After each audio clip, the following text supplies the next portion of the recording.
Hello, everybody, and welcome to the 5 Tips and Tricks for Careers in Athletics. I am your host, Dr. Morey Mossovitz, with my favorite all-time best, one of a kind, the only, the stupendous Jen Albanese. Wow. Welcome, Jen. Hello, everybody. Welcome to the podcast. How's everybody doing? Morey, what's going on? Excitement. I had to throw out my extra energy because our guest today is the epitome of energy. Fun times, guys. Oh my gosh. It's too funny because when we talked about having Jason on, I'm like, oh, I have so many good memories of baseball in my childhood and in my, college years, and baseball is such a big part of my life. Always been a Yankee fan, grew up a Yankee fan, and Morey, I know you're not a Yankee fan, and that's okay. I'll forgive you. I grew up in Baltimore, Orioles. My brother-in-law, my nephew, they're yes, the biggest Orioles fans you will ever meet. So we have a big connection with the Orioles personally. My wife is probably more Yankees person. We'll not tell that to my brother-in-law, but yes. Oh yeah, definitely grew up. My dad, my nanny, everybody Yankee fans. But so I really liked obviously baseball growing up. So when I was trying to figure out what I wanted to do, I started working down at the ballpark here in Syracuse when I was in high school. The Chiefs. It was the Chiefs at the time. It was the Chiefs at the time. Well, it was the Sky Chiefs, then the Chiefs, and now they're the Syracuse Mets. So when I worked there, I did everything. And, I'm sure we'll talk to Jason about all the different things you do in minor league baseball. But right. I did everything from working in the merchandise store to calling and doing sponsorships and cold calling for ticket sales, and I did the tarp, and I danced on the dugout and threw T-shirts and worked customer service. And so it was such a good experience for me. I always thought I wanted to work in baseball because it was just such a great experience. But what was really funny, and more, this story. So over the summer, they do at the ballpark, they do, different nights. And I think it was around the 4th of July, they do a kids run the bases. And a lot of teams do that, major league and minor league teams. We do it with our softball team. Exactly. We do it with our softball team. So, so we went to the ballpark, and I wanted Natalie and Michael, the kids, to run on the field. Well, Natalie, of course, is afraid and didn't want to do it. But Michael, we've talked about this in the podcast. Our boys are all about sports. Absolutely. Michael was so serious about it. He had all of his Yankee gear on. He had his sweatbands on his legs. 100 sweatbands. 100 sweatbands. And he was the second kid to run on the field. And as he was running the bases, and Jason, I'm sure he remembers this, literally said his name on the microphone and was like, okay, what's your name, buddy? And he said, Michael. He goes, all right, Michael, run those bases. And he was the only kid running the bases. Everybody was cheering. He was on the big screen, and it was a full circle moment for me. I could cry when I tell this story sometimes. So you were definitely sobbing while he was doing it. I have a video. We'll post it on our socials because it's such a classic, incredible video. But I'm literally screaming, go Michael! And he's running the bases. He hit every base and then came right home and went right across home plate, and was one of the coolest moments. And John and I, our phones were blowing up. Everybody was like, Michael running the bases. Oh my God, so cool. And so it was a very full circle moment for me, core memory, all the things that I used to work at that ballpark. I used to be on that field. I used to work there and do that. And now my son got to run on the field. So it was my son. For inside joke for anyone who lives in Syracuse and sees political ads, my son. But it was very, very cool and a very full circle moment for me. So it was a good little moment in memory. He loved it. He lives for that. He still talks about it. And he's going to want to go back next summer and do it. And so, yeah. Well, Jason now already sold at least 4 more tickets after that. Exactly. So that's my baseball story. One of my favorite ones. So gotta love baseball. Baseball's a great sport. National pastime. That's right. America's game, baby. America's game. Coming back to the Olympics in LA. Yes, I think so. That'd be great. It'd be a good one. Well, with that, we got probably the most energetic guest we probably ever booked. And we're very excited to have Jason on. So after this break, we'll be back with everybody. you're enjoying this podcast, please follow us on your favorite podcast streaming service. The 5 Tips and Tricks podcast is a part of Athletic Career Consulting, a group focused on educating and guiding high school and college students looking towards careers in athletics. To find out more, go to our website at www.athcareer.com. That's ATHCAREER. Okay, everybody, welcome back. Morey, would you like to introduce our guest? Absolutely. Today's guest is a proud graduate of Bishop Grimes High School. He continued his education at the State University of New York at Fredonia and earned his master's from the United States Sports Academy. He began his journey in baseball in 1993 with the Watertown Indians, leading to roles in Batavia, Staten Island, and Auburn. After a decade away from sports, working with Hilti Incorporated, he made a triumphant return to baseball in 2013 with the Syracuse Chiefs. He has been the general manager of the Syracuse Mets since 2014, where he combines his passion for baseball with a deep-rooted love for his hometown. We're thrilled to welcome Jason Smorl to the podcast. Welcome, Jason. Yay, Hi, Jason. thank you. Hey, you're a fellow Cobra. I'm a Cobra. Oh, I did not know you were a Cobra. There you go. Oh, my God. We might have graduated a few years apart, but... Well, I am 29, as previously discussed. Jen just had a big birthday, so you're pretty close. No, shh, we're I not going to think talk about Bishop that. Grimes was the bishop when I went to Bishop Grimes. Don't say that. That's so funny. I didn't realize that. We're fellow Cobras here. Shout A lot out of to sneaky BG. Cobras out there. I love That's it. right. That's right. There's a lot of us out there. So Jason, That's awesome. Jen and I have spent many an hour with our children in the stands watching the team and watching you. So it's always nice to get to the ballpark and see what's going on. So we really appreciate you coming here to hang out with us.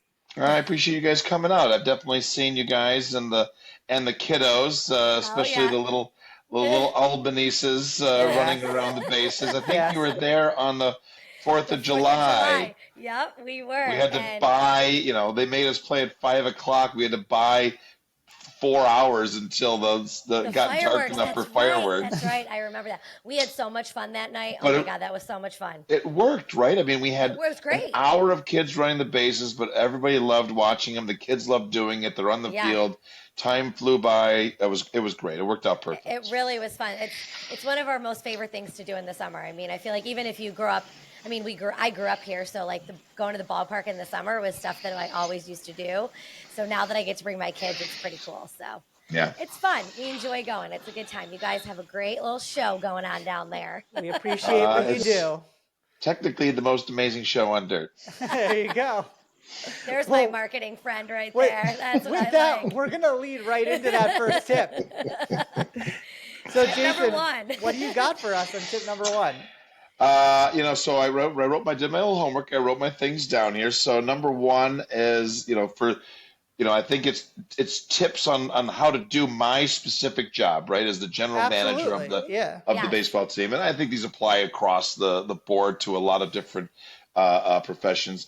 Number 1 for me is do the right thing, or do the job for the right reasons, and for us, that's a win-win-win mentality. It's got to be good for the fans. It's got to be good for the sponsor. It's got to be good for the players. It's got to be it'll end up being good for us as a team. So if you go about things the right way and do things for the right reason, I think that is one of the most important tips that I could give to people. So when you're trying to do that winning mentality and make sure that it connects with everyone, how are you negotiating that? Like, how do you look at, making sure that it aligns with all these different stakeholders that you have? For us, we're in the entertainment business more than we're in the baseball business. We don't control, the baseball. We can't select our own players. We can't control the weather. We can only control what we can control. So we say, hey, we want to put on the best show possible. We want to get as many people out here to the stadium as possible. And how do we do that is to have a great promotion. How do we have a great promotion? Well, what do the fans want? First and foremost, what do they want? They like fireworks. They like giveaways. They like shooting T-shirts into the crowd. They like the superstars. They like music when they come in. So all these things we say, if we can provide a great giveaway, if we can provide a great ambiance, the fans are going to enjoy it in addition to the baseball that's going on the field.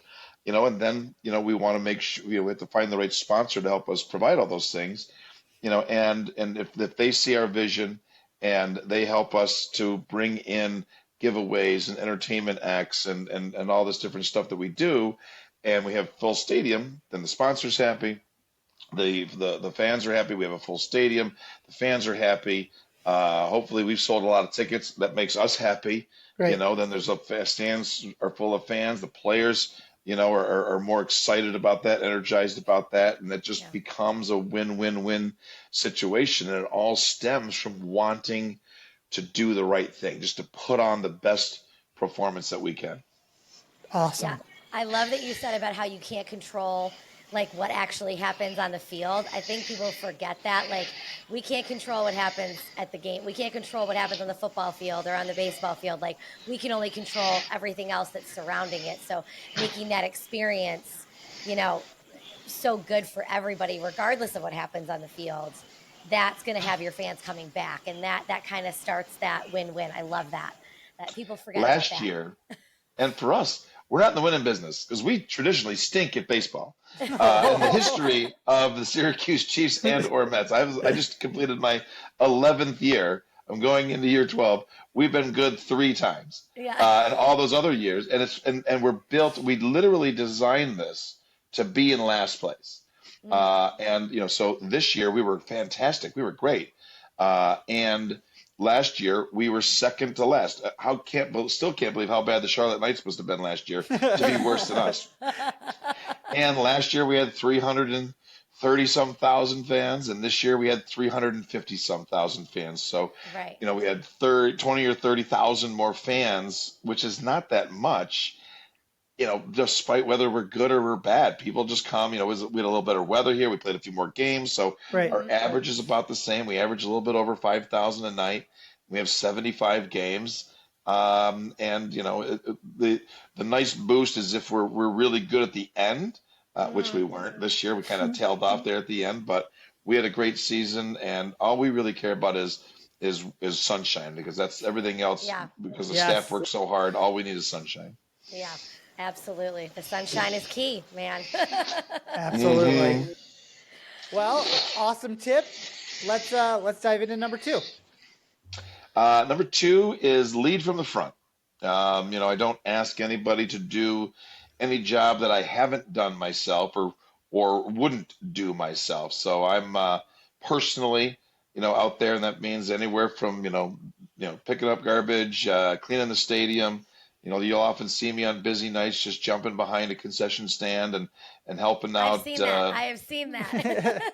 Just get those lines, and you just need. I can wrap a hot dog with the best of them, and sometimes they just need and tell some jokes and just lighten things up a little bit. So, you can't be afraid. Years ago, they asked me to speak at like the 7 successful habits of successful people or something like that for Center State CEO. Yeah. And and I wrote on there, you don't be afraid to get in the suit.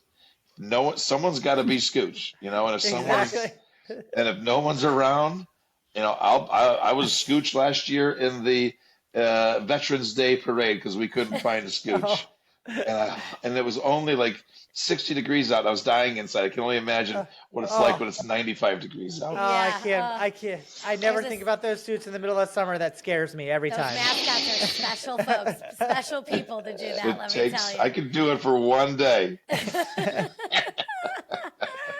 Well, at least Scooch, you can have height situations. Some mascots you have to have you have to be between this tall and this tall. I always find that to be the craziest thing of like, who is going to be the exact height for a mascot? I'm too short. I can't do it. If Jen ever gotten Scooch, it would just be a head and shoes. Exactly. Now we got to do that. Now I got to try that on. Just to see what it is. Yeah. I know it's funny that you say like be at the front of the line, be everything. And Jen and I believe that so much and what we do and watching. But we've always said that, minor league baseball is such a great proving ground to get experience and to really learn and get involved, because there's people like yourself that will show you what it is to be in the fields of athletics and to be in the trenches and to be those people that work hard and what it takes to really be in the field. So, it's an awesome tip. And just to hear you say that, it's really what makes sports what it is. And it's contagious, they'll see, me do it and Pops do it and Katie Stewart do it. And, nobody's afraid to pull the tarp. Someone's got to go into the bathroom. Someone's got to go to the bathrooms. We hope Pops says yes. But if not, Katie Stewart probably will say yes. If they don't, so I'll just do it. I'll do it. No. Yeah, minor league baseball is a great training ground because you get your hands in everything. Yes. And you get to try everything. I mean, I did that. That's where I started. And you're picking up the phone doing sales calls. And then the next day you're up in the merchandise store, or you're, like you said, pulling a tarp, or you're throwing T-shirts on the dugout. Like, that is training that you can only get in minor league baseball. And you learn so much. And then once you do it, you can do it anywhere. I mean, That's why I love it. T-shirts and everything too. So because we get to do the marketing, and we get to come up with the designs, and we get to come up with the promotions, and we do it as a group, so everybody's got their hand in it. Yeah, that's so great. And you do it so well. We enjoy it. It's always entertaining, so you can't beat that at all. I know. And you guys look like you're having fun too. I think that's something to be said too. Like, not that we're not having fun at SU, but like, when you go to like a Mets game, you're like, oh, everybody's just so happy, and everyone's like walking around and just loving life. So that's a great feeling. So it's some sort of like, I don't know, it's like Stockholm syndrome. We're just at the stadium so much that I know. It's like home. It's home. Welcome to our house. We're there so much. When you can close your eyes and know where to go to without opening your eyes, you've been there a really long time. Mm-hmm. Yeah, he's like, I do that all the time. Don't say that. Jason, another great tip. What do we got for number 3? It gets back to kind of, the first one we touched on a little bit, but, I said, make a great product, control what you can control, and if then you believe in your product. We're literally, I say we're in the manufacturing business. We make memories and we build smiles, but we get to control our product. We get to show how pretty the stadium is, or how colorful the stadium is. We get to build the promotions. We get to train the customer service. We get to build the graphics. Everything about the Syracuse Mets we create the product so we can believe in the product. And then if you believe in it, it's so much easier to sell the product. If anybody wants to talk to me about Syracuse Mets baseball and why it's great, I can go on all day because I believe in it. I think that we are the most amazing show on dirt. We're the most affordable family fun. We specialize in people who don't like baseball. And if you like baseball, we've already got you. Right. It's the people that don't like baseball Exactly. that want to come for Dollar Thursdays or Superstars or fireworks or company outings. That's just a unique place. So when you believe to your core about your product, it makes everything so much easier, and we get to control that. So you got to make a great product. So just out of curiosity, how do you decide where you're going to put your investment? Like if you're going to do stuff at the stadium, or if you're going to go and say, hey, we want to bring in this outside group to come, like how do you draw that into your plans and develop that with your team? We look at it and we talk about it, we spitball it, and we decide if there's a return on the investment, and say, on a normal night we'd have X amount of people, but what if we added, a jersey giveaway? What if we added a bobblehead giveaway? What's the result of that? All right, well, maybe people will line up and come in earlier because they love the giveaways, and they get in there, and so everything is part and parcel of it. We know that there's only so much you can do our product is different. We play Tuesday, Wednesday, Thursday, Friday, Saturday, Sunday. Right. 6 days in a row is a challenge. I mean, the only reason that we're there 6 days in a row is we work there. But it's hard to get someone's family to come up 6 days in a row. So you got to keep it fresh. You got to do all kinds of new stuff. And we've all been together, so Katie Stewart has been there for my 11 years, and John Stewart, and Kathleen McCormick, and Julie Cardinale, and Bill Ryan, and Phoebe, and Will Camiso, and everybody. We've all been there, so we all know each other, and we all know what works, what doesn't work. Every once in a while, we get some new blood, which is good. Just throw some new eyes on it and say, challenge ourselves to say, what can we do? What adjustments can we do year after year to be doing essentially the same things, but somehow present them in a new way, and just keep it fresh. And sometimes we just wing it and hope it works. We're like, you know what? Let's try it. And if it doesn't work, what's the worst that's going to happen? And we're not doing brain surgery over there. It's like, oh, that was a bad idea. Currently, we just discussed it. This year, we're going to have a Catter Day. So we're going to have a day where we bring cats. We've been doing dog days. I've been talking about it for years. Wow. That we need a cat day, so we're going to do it. Everyone's decided it's a bad idea. We're going to try it. We're going to find out. Jason. That's amazing. It's going to be on a Saturday. It's going to be called Catter Day. Do you need to have your cat on a leash? We don't know the details yet, but someone did ask that. As an operations person, that was the first thing that came to my mind. Leash or a box, and I have a guy walking around my neighborhood here with a cat in a leash. I assume he's going to be there. Well, there you go. You got your first taker for Catter Day. Oh my God. Well, literally, before you said Catter Day, I was going to be like, what do you think is your best promotion? But clearly it's Catter Day. Let's just say. We'll find out. No. But what do you think? Yeah, what do you think is like the most successful one that you guys do every year? Fireworks are always a hit. And fireworks on Saturdays are better than fireworks on Fridays. Why? Some guy came into my office one day. He'd been working at minor league baseball for a million years. He had a book this thick, and we were just talking. He's like, "Yes, we found out in Fort Wayne that fireworks are better on Saturdays, so we started putting fireworks on Saturdays. And if we look at the numbers, fireworks are better on Saturdays."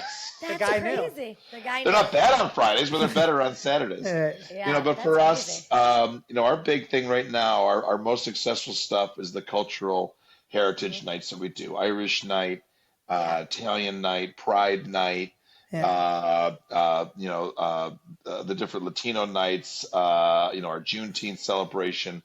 Haudenosaunee night is huge. That's a very specific one for our region. Right. And we do the Haudenosaunee night. We wear Haudenosaunee jerseys, and we have Haudenosaunee dancers and cultural there, and a pregame blessing, and Oren Lions and Sid Hills there. Yeah. And the Haudenosaunee people come from Canada, Buffalo, Albany, Pennsylvania. They do the jersey. It's one of the most successful jersey auctions we do, and it's just an amazing night. So, That's awesome. we're gonna probably add one or two different cultural nights. This year we went all out for Polish night. We had the Polish jerseys. There you go. And we had crazy Al Piatowski with his accordion as people came in, and we threw we played Who Stole the Kishka on the field. We didn't use an actual blood sausage. We just used a kibasi. But as far as anybody else knew, it was a kishka, even though nobody knew what a kishka was, other than crazy Al Piatowski. We're going to have to bring our mother-in-law to that I know, one. She takes us to the Polish Fest every year. Every year. I love it.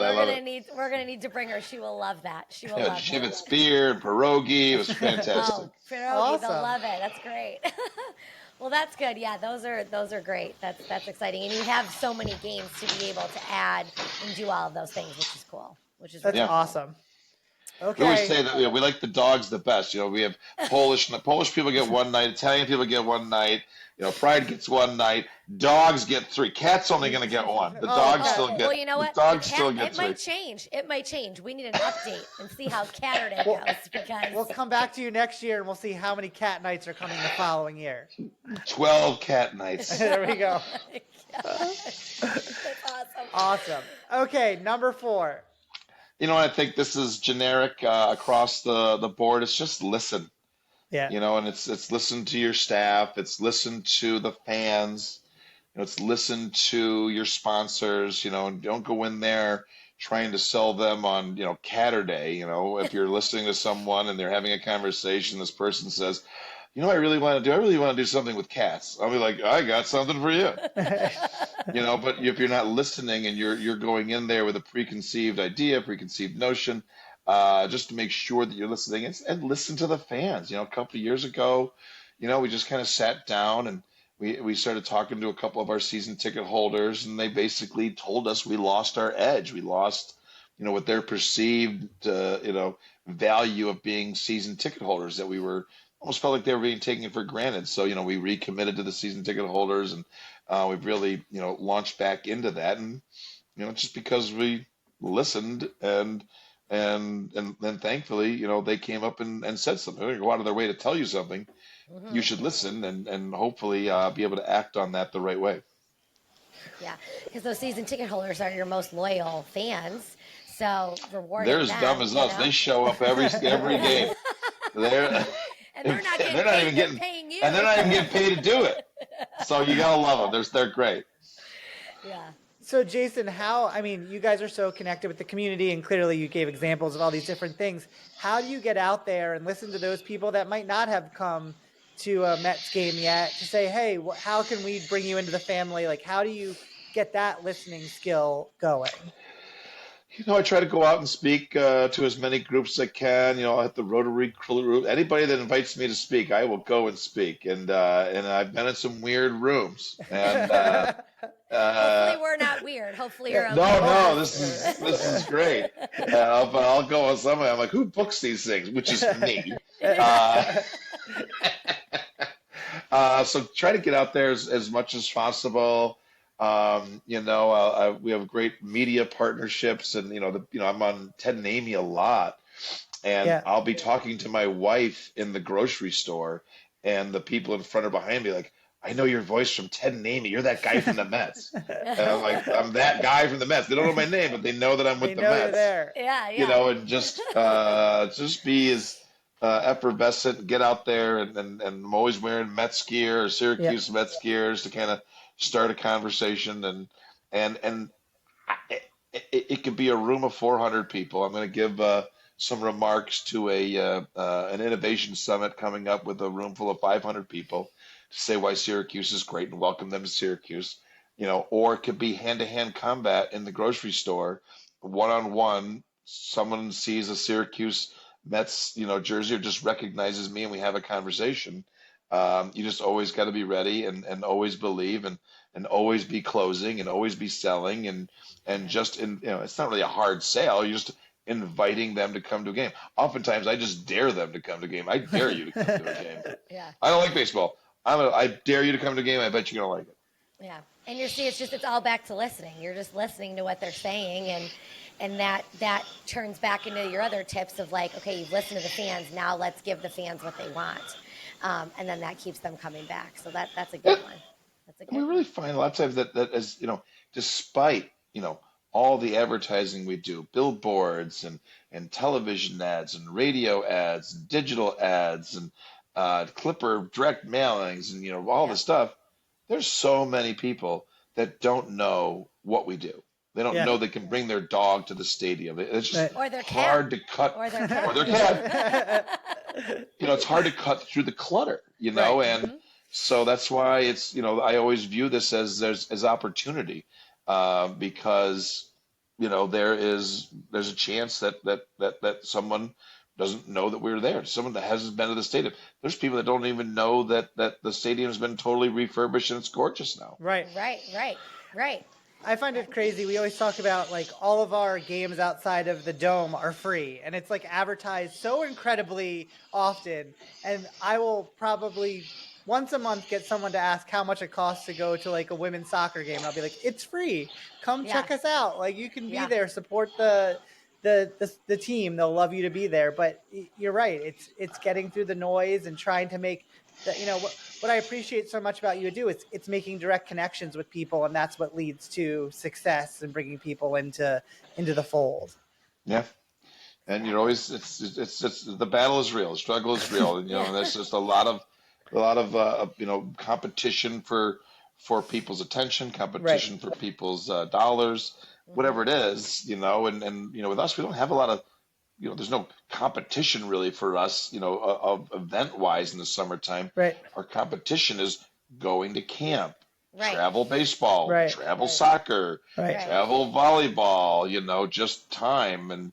And people say, oh, I meant to get out there for a game. Like, well, you only had 75 chances in 6 months. Maybe you'll make it out Maybe this you'll year. hit it.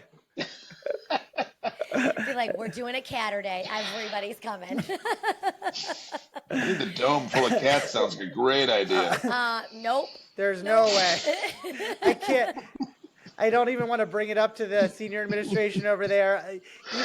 We've tried Doggy Day a couple times, and that's even been a pushback on our end. So They're like, you guys got to stop talking to Smorl. I will say Pete Sala, who runs the Dome, he's the biggest fan of Dog Day, but he loves it. But a lot of other people are all a little skeptical. As long as you got Pete, you're good. Yeah, That's exactly. Right. That's so true. Exactly. So true. Okay, Jen, this is your big claim to fame. All right, yes, our big last question. So, what do you know now that you wish you knew then? So, what do you know now at this point in your career that you wish you knew when you first started? What do I wish I did, and this is not even something I wish I knew. I'm just a dummy. And I wish I knew Spanish. I wish I knew, a second language, but specifically Spanish. And I've had 20 some years of working in baseball to figure it out. I've had 30 years to figure it out. How much better would it be with all these players that come from Latino countries, Latin countries, Dominican, Puerto Rican, Colombia, Venezuela, just to be able to communicate with them on a more personal basis? That's what I wish that I was pushed at. So I guess the answer is two things: Spanish, and I wish I was a dentist instead of working in sports management for the last 20 some years. But stop. It wouldn't be nearly as entertaining. You No, it also would have not to be. It look was at great, but- people's mouths all day, and my mom I did know. that for her whole career. And I don't know how she did it. I was like, oh my god, it's awful. Somebody just asked me that question the other day. Asked me if I knew Spanish, and it was just a couple days ago. I was like, no, Yeah. it's my biggest regret is I never took the time to learn it.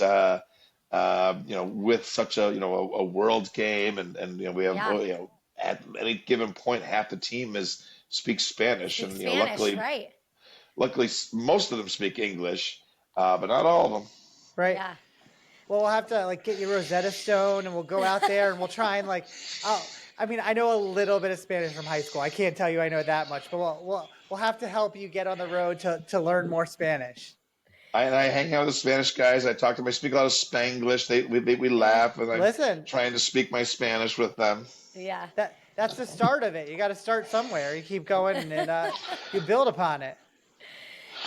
That's a good one, though, when you think about that, especially in baseball. Yeah. Like, to be able to communicate, because a good majority of the players, like you said, are, English is not their first language. So to be able to communicate that would be.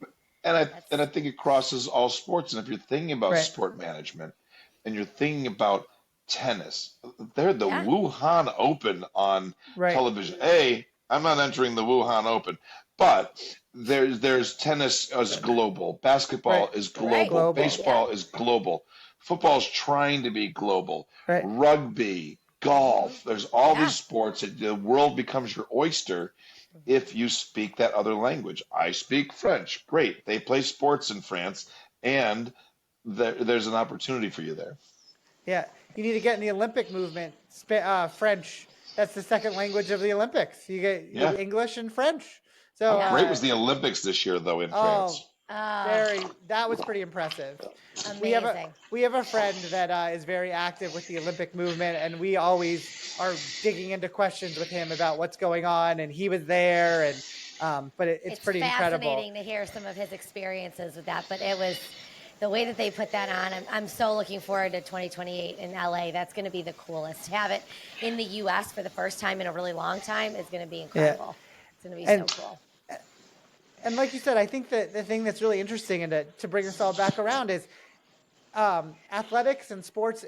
It's global. It's be a part of it. Think about how you can connect with it, because a lot of people think very much about like what's, that one thing that they're doing right there. They played, their sport through high school and then they did it in college. But at the end of the day, it's across this whole, world landscape. And there's so many opportunities out there that you might not even think of.